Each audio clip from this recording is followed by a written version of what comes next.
Hi, I'm Eric Bjorn. I'm an author. I've written 10 books, including The Prodigal. I'll be reading an excerpt today from my novel, The Prodigal. I've written 10 books total, which you can find on Amazon. Just search my name, Eric Bjorn. You can also visit my TikTok page, Augie Bjorn, at Augie Bjorn, and you can see the spelling below in the description of this video. I usually don't give a description or a background of my books, but The Prodigal is a book that was 20 years in the making. I started it while I was in college. It was read twice by Random House in the 1990s, and I really thought I was going to get published by them. It's a complex work. I kind of learned my lesson. My first book was a very complex one. It's about 577 pages or something like that. Anyways, I wanted to rewrite the Divine Comedy in the vein of Philip Roth and James Joyce or some such. And this is what turned out. Anyways, even though it was rejected by Random House, I was really fortunate that it got read, if you know anything about publishing. Not once, but twice. And life moved on. But about 5 years ago, I decided to publish it on my own. So you can find The Prodigal on Amazon. Today I'll be reading to you a selection near the end of the book. Like most federal workhorses, the elevator proceeded at its own lumpish leisure. Nothing indicated how far underground the machine might carry one. The compartment was just a metal box with a keyhole. Semiotic hell. Dante was not fond of elevators in general. His freshman year at Blanchard, he had a part-time job shelving books at the college library. His first day of training, a librarian had him wheel a loaded book cart into an empty elevator. The door slid closed, and the librarian said, "3, please." Dante thought she was being awfully polite. It was just a machine. She repeated her request several times, then reached across the cart and pushed a button on the panel. "Missionary kid, right?" Dante blushed and nodded. Dante couldn't tell whether this elevator was really slow or if it was descending into the Earth's mantle. He wouldn't be surprised if the door opened and a demonic imp with a briefcase poked his head inside. "Is this the one for sticks?" He shared his joke with Blue, but apparently stoicism was proper protocol for two janitors descending into the planet's belly. Dante wondered if they were headed to a subterranean ossuary of previous museum intruders. The elevator ground to a halt and deposited both men in a concrete chamber that barely accommodated their height. On the opposite wall, 2 orange light bulbs glowed languidly. The light fixtures were positioned at the upper corners of a massive steel door. A sign on the door read, "Shelter." Overall, the facade looked like some oceanic Devonian predator. Smaller fish were attracted by the creature's hypnotic eyes and by the lure of safety that dangled from its mouth, then were gobbled up without warning. Blue pulled a flashlight from his jumpsuit just before the bulb was blinked out. Dante froze in the darkness. Who did that? Blue clicked on the flashlight. They're timed. 15 seconds of light when the elevator or shelter door opened. Haven't been replaced since the war. War? World War II. Dante was unconvinced. But that's 50 years. 50 years. Blue opened the shelter door, revealing only more darkness. Dante stepped into the dank room behind Blue. Vapor fumes greeted the theologian's nostrils. The smell reminded him of the Leesburg campus art hall, which housed the ceramic studio. Could this be the spirit lair of Irene van der Voss's incinerated cat? Is that paint? Blue shined the flashlight on a wall and flipped a light switch. The room was much larger than Dante anticipated, the size of a large museum gallery, with walls twice the height of the elevator hallway.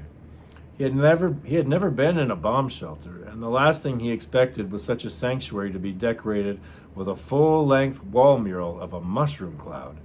But this was no mere mural. Before Dante was the ultimate Last Judgment, and not even Rex Harrison as Julius II could have acted more awestruck. Only once previously had Dante felt so overwhelmed by any single work of art. Lilith and he had taken a trip to Rome several years before, and his wife teased him for months for his dizzy behavior in the Sistine Chapel. Dante spun in circles from one end to the other, like a child who releases a string of balloons and watches them float away. He couldn't remain focused on any single scene. Just when he discovered the creation of Adam, the Delphic Sibyl assaulted the corner of his eye. He didn't really enjoy the experience. It wasn't the least bit peaceful, not like casually flipping through an art book. It was like stumbling upon a swarm of killer aesthetic bees. Michelangelo had single-handedly invented attention deficit disorder. The mushroom cloud mural was just as staggering, yet singular in its effect. As the subject suggested, the Sistine Chapel scattered a kiloton of beauty with a carpet bomb of frescoes, but the mushroom cloud crushed its viewer with one dreadful image, as definitive as Jehovah stomping an ant. The theologian knelt at his own insignificance. He remembered his fresh critique of Thomas Cole. That artist, as talented as he was, had failed to reproduce nature on the canvas. But this was real, so lifelike that at first Dante couldn't determine whether it was an enormous photograph or a painting. Forget Dali's luminescence. Armageddon burned Dante's eyes. The image was of a nuclear explosion, but that was not the text. Fission had been applied to a small, uncaring thought or deed, and a firestorm of Gehenna had erupted. The tree of darkness, its base, a raptorial foot that gripped the earth with merciless talons, its trunk an ochreous pillar that tapered and vanished into the sulphurous death cap. In this crown were suffused all the colors of hell, a fireball Rorschach which bore the fruit of 1,000 generations of human malevolence, especially if one had recently smoked a fleur-de-lis special. Dante saw Cain's jealous, bloodied fists, the rancorous visage of Ivan the Terrible, the human skeletons of Dachau, Mademoiselle Guillotine, the beating, excised heart of an Aztec maiden, the slaughter of the innocents, the boxed feet of a Chinese girl, the rack, the Iron Maiden, and the pillory, a crucified wrist, Lady Macbeth's dagger, the pyre of Jacques de Molay, a sickle and swastika floating down the Volga, Cicero's head nailed to the Senate rostrum, Raskolnikov's axe, an Armenian mass grave, the rape of a Nicaraguan nun, the mangled, footless corpse of a Tutsi. Dante's threshold for violence was understandably low. He didn't need to study atom bombs to know people were capable of exacting abject horror on one another. Nor was he in a proper mindset to speculate on the problem of evil. He didn't want to offend Blue, assuming he was the mushroom cloud's creator. The mural was the product of phenomenal artistry. But at the moment, Dante preferred something more pacific, such as drinking a cup of Turkish tea in his den while listening to the Goldberg Variations, or sucking his thumb in his mother's womb. He turned his back on the mushroom cloud. The entire surface of the opposite wall was covered with mirrors. They varied in size and shape, from makeup compacts and automotive rearview mirrors to the large rectangular reflecting glasses found in bars and dressing rooms. There was even a funhouse mirror covering the shelter door. Dante was standing in front of the circus mirror, and he saw himself in distended miniature at the base of an elongated dragon's sneeze. He was trapped in the artist's nightmare. Like the mirrors, the point was self-evident. Truman's shoes fit everyone. Against his will, Dante rubbed his chin. Human nature was a popular toy on the academic playground. Philosophy never advanced beyond tinkering with definitions, while psychology built models that explained how little Benito became El Duce because mommy's love was even less consistent than the Italian trains. Anthropology sought material explanations for ignoble behavior, such as war resulted from groups vying for limited resources. Every discipline had its own agenda, but they all agreed on one thing. Theology was a sourpuss Chicken Little. Saints Paul and Augustine had declared all souls doomed from inception. A child and a pedophile were moral equals. If the doctrine of original sin wasn't enough to brand Christianity incapable of critical thought, that religion offered other laughers, like the Immaculate Conception and Christ's God-man deity. And you should hear those clowns explain the Trinity with a clover leaf. There was only one problem. The ivory tower was unwilling to condemn the caricatures of such recent historical villains as Stalin or the Third Reich Inner Circle. No one dared criticize the popular belief that these figures were inherently evil, were born monsters. because that was tantamount to saying the Warsaw Jews were just as inclined to gas their Polish neighbors, that any Japanese citizen was capable of cremating Portland and Seattle. Society was convinced only antichrists were capable of genocide, when clearly every mouth housed a baboon's fangs. Theology might be the laughingstock of the academy, but what other discipline had spent centuries amassing volumes on the humanity of one person? The world was in dire need of a quest for the historical Hitler, and only religion scholars seemed poised to understand that the Fuhrer had once been a swaddling babe. As Dante studied The Wall of Mirrors, he felt it mocking the human nature debate, as well as the so-called problem of evil. For 2,000 years, one messianic slogan had been enlisted to help people cope with violence and cruelty. Christ made no distinction between lust and adultery. The disdain of one equals the murder of 6 million, because the metaphysic reaction is the same. Fear not, even when you're nailed to a tree. Love conquers all. Luther argued that one didn't become Einstein or Charles Manson. Simul justus et peccator. A person was both a patent clerk turned humanitarian physicist and an unsuccessful folk singer turned homicidal maniac. Fear not, though most of Europe wishes plague on your house, love conquers all. Schweitzer recognized that reality itself is an obstacle to reverence for life. To care for a wounded pelican, one must kill a fish. And tragically, sometimes thousands are sacrificed to save millions. Fear not. Posterity will smear your name and label you a colonialist poster boy. But love conquers all. Gandhi and Martin Luther King convinced millions to become soldiers of pacifism. Fear not, even if you spend half your life fasting and marching for justice, or if a bullet cracks your skull. Love conquers all. The Wall of Mirrors was slightly less optimistic and waxing.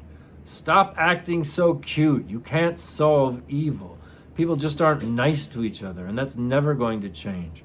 From bug bites to nuclear holocaust, pain is unavoidable. Vulcan's cauldron burns eternal, and you were born in the thick. If you don't like it, tough. Sure, be nice when you can. Draw smiley faces on the moon. But beware, O sons and daughters of Olduvai, hell draweth nigh. Dante needed an oven mitt to touch his chin. First there was the pornographic mandrake, then the philosopher's stripper, the coal gallery, and now the fatalistic bomb shelter. All he wanted was a relaxing bath and a lobotomy. He turned to face Blue and noticed a second mural, an enormous human eye with a glazed amber cataract. In the center of the eye was another mushroom cloud. Blue finally spoke. "What do you think?" Dante vomited. Dante was bent over. He lifted an arm and gasped. "Well, it definitely works." The old man seemed very pleased. "That's just the beginning." Dante heaved again. He changed his mind. The mushroom cloud was a travesty. If Blue wanted to improve the world, he should have painted a giant daisy. Blue rummaged through a wooden crate and found several paint-stained rags. He studied the regurgitated remains. Turkey sandwich, cola, tomato soup, shrimp bisque, actually. How could you tell? Been a janitor since 1939. Dante offered to clean the mess, but Blue insisted it was the least he could do. Dante disagreed. The least he could have done was leave him half naked in the ladies' room. "I suppose this happens a lot when people come down here." Blue was on his hands and knees. "Don't know. You're the first." "You mean no one else knows this is here?" "How long have you been coming down here?" Blue made a mental calculation. 32 years. Started the bomb painting in 1965. He motioned to the only wall Dante had not examined. Finished that one just after the space shuttle blew up. Haven't left the museum since. Dante almost looked, but his stomach was decidedly against any more murals. "You haven't left the museum since the Challenger disaster? That's over 10 years. The National Gallery was a large enough world for Blue. "It's crazy out there. Popcorn machine of hate.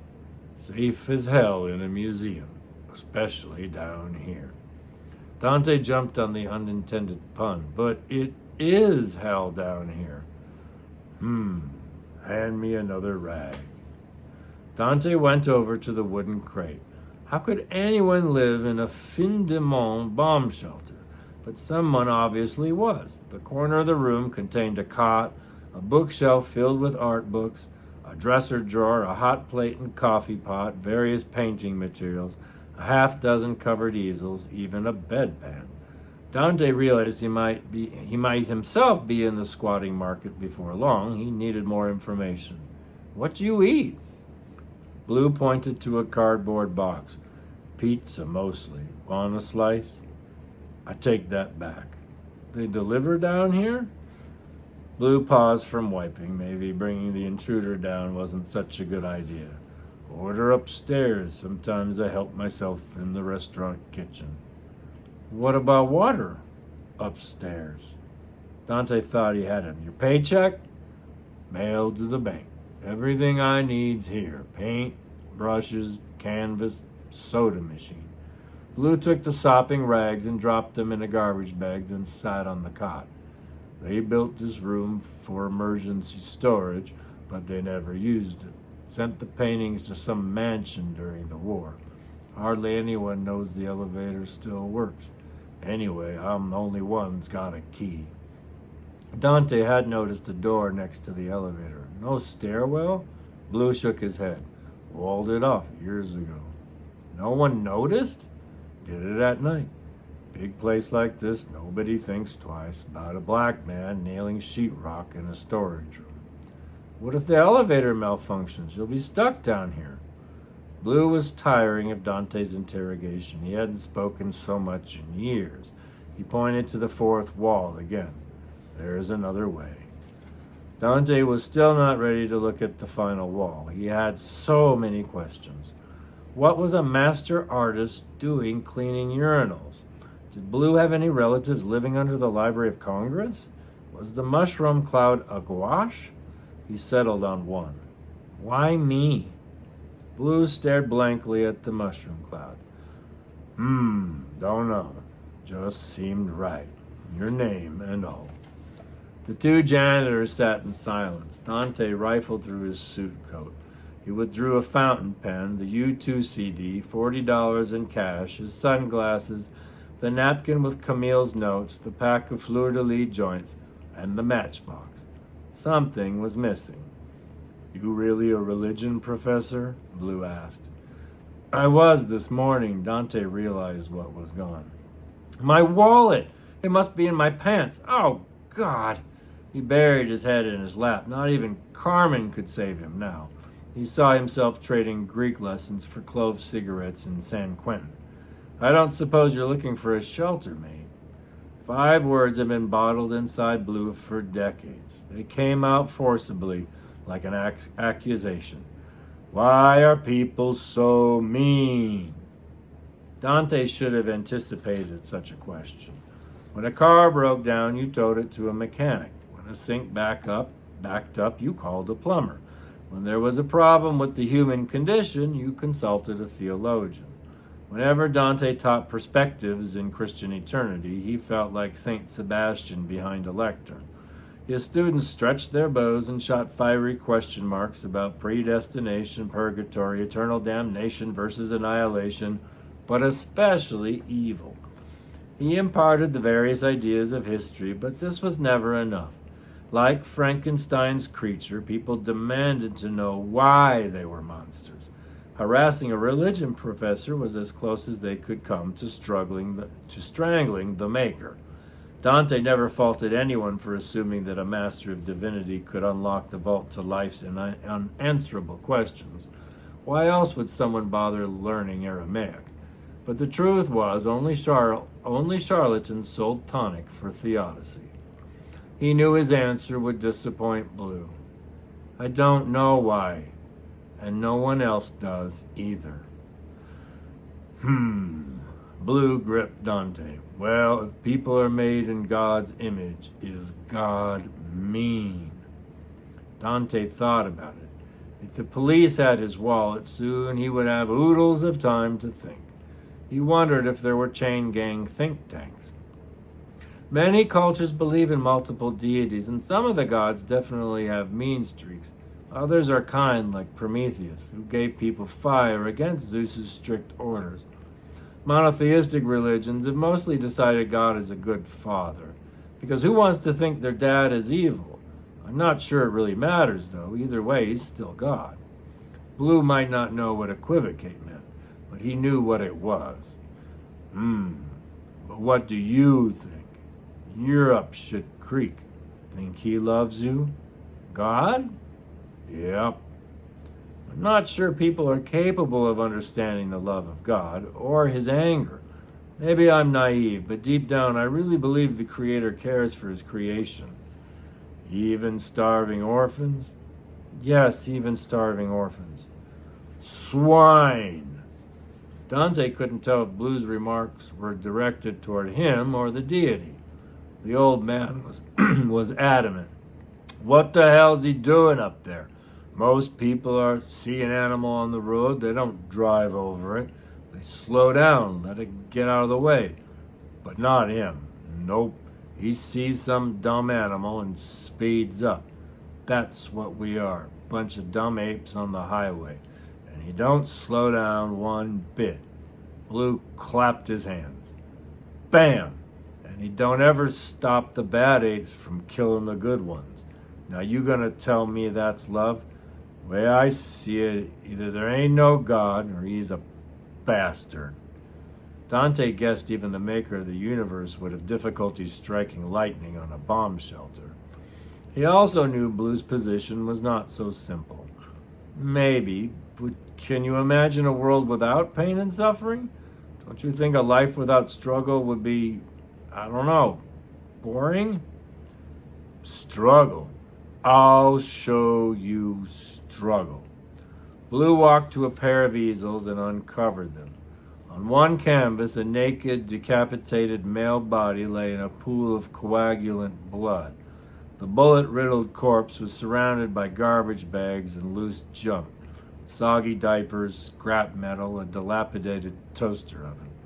The body's gray left hand rested on a can of Campbell's mushroom cloud soup. The other painting was even more grisly. At least the male victim in the first painting was past suffering. The scene was in the same junkyard, presumably. A young, naked woman was tied face down to a rusted car chassis. She was being gang raped. Her body was covered with open wounds, and one of her attackers was carving a large mushroom cloud on her back with a shard of green glass. The chiaroscuro of both paintings was masterfully reminiscent of Rembrandt or Caravaggio, but only a sociopath art student could survive a study of Blue's technique. Dante laid back on the cot. Thankfully, the old man had not been inspired to violate the bomb shelter's ceiling. Concrete never looked so refreshing. Blue placed a newspaper clipping on Dante's chest. The article was from the Daily Telegraph, dated several weeks prior. A honeymooning Belgian couple had driven their rental car into the wrong East End neighborhood of London. Several witnesses observed two masked assailants carjack the couple in broad daylight. The newlyweds apparently were forced to drive to a nearby junkyard, and what followed was gruesome speculation. The next morning, a landfill employee discovered the wife barely alive, clinging to her husband's headless corpse. A coroner determined the man bled to death from bullet wounds prior to decapitation. The beheading was likely carried out with a hacksaw. There was evidence that the man had been sexually violated as well, but with what authorities were uncertain. A blood-stained plunger was being tested by forensic experts. The woman had been raped repeatedly and suffered 13 medium to severe lacerations. The attackers had not used prophylactics. An examination revealed 7 separate semen samples. She remained in critical condition, her prognosis unhopeful. Investigators were unable to question her. They assumed the crime was a gang or occult initiation with the victims chosen at random. The rental car was recovered 10 kilometers from the junkyard. An unidentified body part was found in the bonnet. A constable discovered the missing head near the crime scene in a junked toilet. It had been extramurally mutilated. The article was vague, but the reader could deduce that the husband's testicles had been set in the eye sockets. The Belgian ambassador was meeting with the British Prime Minister to discuss the investigation. Scotland Yard was on the case. The streets of Brussels and Antwerp were filled with mourning demonstrators. All of Europe was aghast. A famous boy band and opera tenor were collaborating on a song, and a theologian was lying on a cot, watching an octogenarian janitor effortlessly sketch Dolly's Last Supper from memory with a charcoal pencil. In place of Christ was the old man's nuclear motif. Blue, what happened to you? The artist did not reply. Dante turned on his side, but the fourth wall revealed no obvious answer, nor was it what he expected. The facade was bare, with the exception of another steel door and two small framed objects. One frame held a typeset page, the other a painting slightly larger than a human hand. From the opposite end of the shelter, Dante could not determine if it was another macabre vision. There was only one way to find out.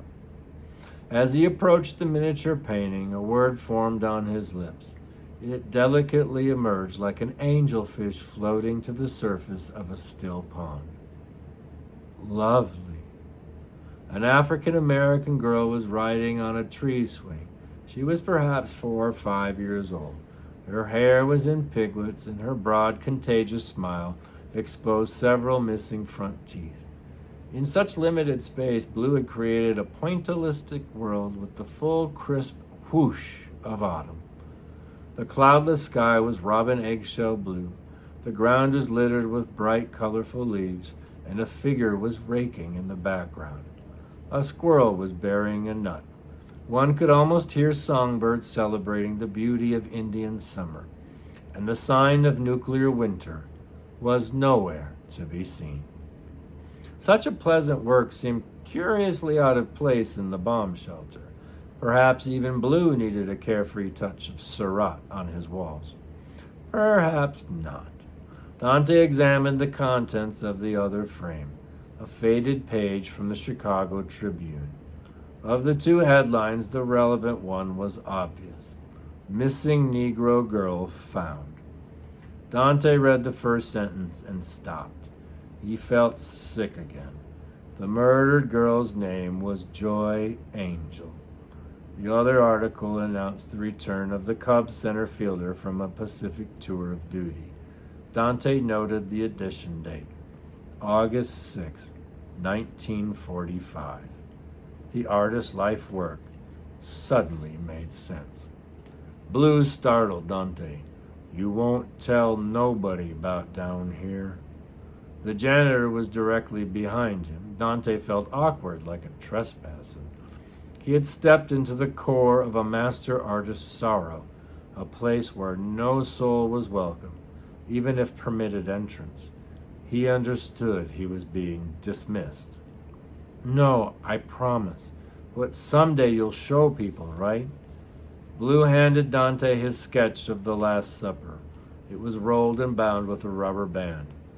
I lied. Somebody else knows, Mr. Lowell. Dante took the bound sketch. Mr. Lowell? The curator. Brought him down a few years back. He puked too. Liked it, though. Wanted to know if I'd open it to the public. Same with the tunnel. I told him wait till I die. He was disappointed, but he agreed. Told him children could never come down here. He agreed to that, too. Anyhow, I don't have to mop floors no more. Just do it for a break now and then. Mr. Lowell says I'm paid to paint. Blue handed Dante his flashlight. You'll be needing this, I guess. For the tunnel? Blue looked at Dante's bare feet.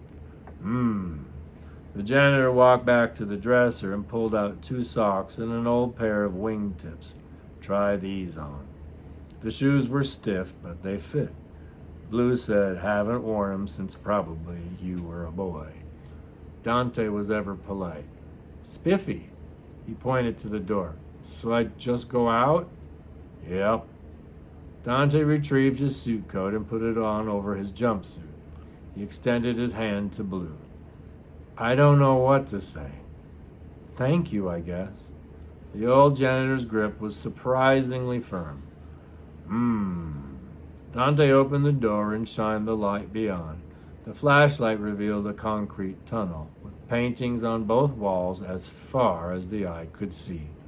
Dante was hoping for more girls on swings, but the scenes were of the junkyard horror variety. He noticed newspaper clippings beneath each frame. How many are there? Dante asked. So many damn questions. Sorry. Dante withdrew the pack of fleur-de-lis specials from his pocket. He offered half the joints to Blue. You might like these. Blue accepted them. Son, you ain't so bad after all. Got a light? Dante effortlessly struck a match. One more question. How far does it go? Blue stared into the blackness. All the way. And that was from my novel, The Prodigal, a book 20 plus years in the making, which you can find on Amazon. Just search my name, Eric Bjorn. You can also buy it from my TikTok shop. Just go to Augie Bjorn, AuggieBjorn at TikTok. Thank you so much. I appreciate it. Have a great day.